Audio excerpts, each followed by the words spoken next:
I still remember that morning like it's carved into my soul. The air felt heavy, wrong, before the sun even dared to rise.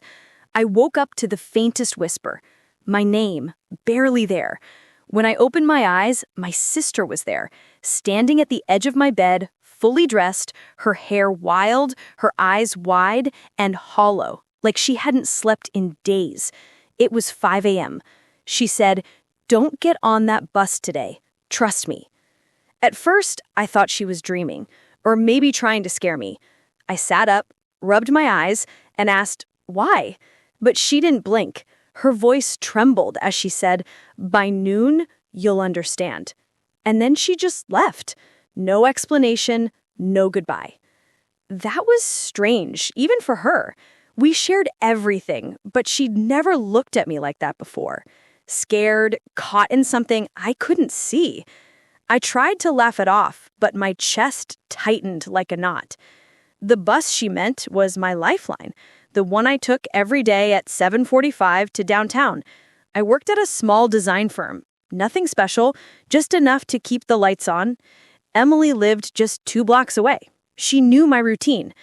I sat frozen, staring at the clock as it ticked from 5:01 to 5:02. The house felt too still, like it was holding its breath. Part of me wanted to ignore her and go on with my day. The other part kept replaying her face. Raw fear, real fear. She wasn't crazy. Something was wrong. At 6 a.m., I tried calling her. No answer. I texted, "Are you okay? What's going on?" Nothing. I made coffee and sat staring at the steam curling up from the mug. Every little sound pierced the quiet. A car door slamming, a dog barking, my own heartbeat pounding in my ears. At 7:30, I was supposed to be at the bus stop. I even grabbed my bag and keys, but I couldn't move. I just couldn't. So I called in sick. The voice on the other end was annoyed, but I didn't care. I stayed home, told myself I'd visit Emily later and figure out what scared her so much. Time dragged. 8, 9, 10. I watched the morning news on mute. The silence made me feel like I was drowning. At 11:38, everything shattered. A headline flashed. Downtown bus explosion, multiple casualties. My throat closed up. The screen showed twisted metal, smoke rising, people running, screaming. It was my bus. The same route, the same time. I dropped my phone and ran to the window, desperate to see her. My legs were shaking, my heart hammering. I grabbed my coat and keys and drove with no memory of the road. Every red light was just a blur. When I reached the scene, the smell hit me first. Burnt rubber, thick smoke, a metallic tang.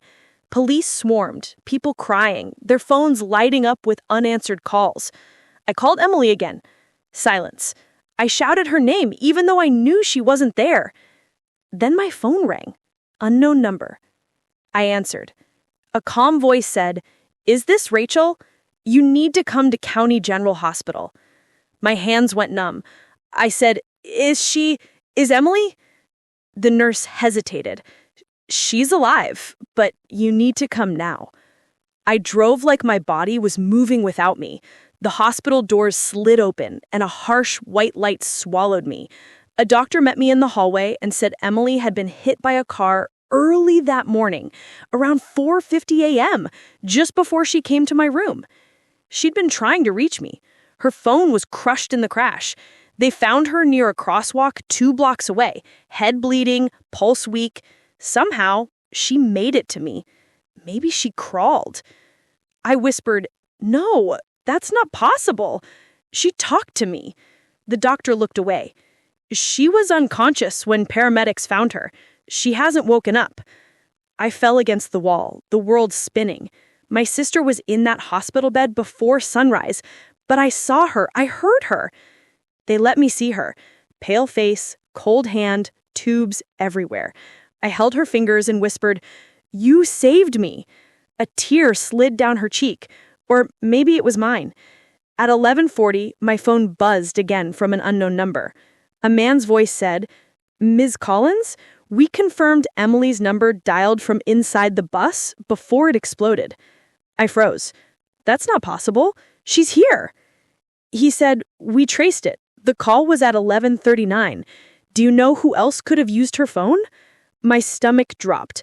I looked into her silent room. Machines beeped steadily, but her phone was gone. They later found it shattered in the wreckage, her picture as wallpaper. Some say it was coincidence or theft, but when I checked my call log, there it was. One missed call from Emily, 11:40. That was the minute everything changed. Sometimes I still hear her voice whispering, "Don't get on that bus." The police ruled it an accident, said she couldn't have known, but I know she did. Weeks later, when she woke, she had no memory.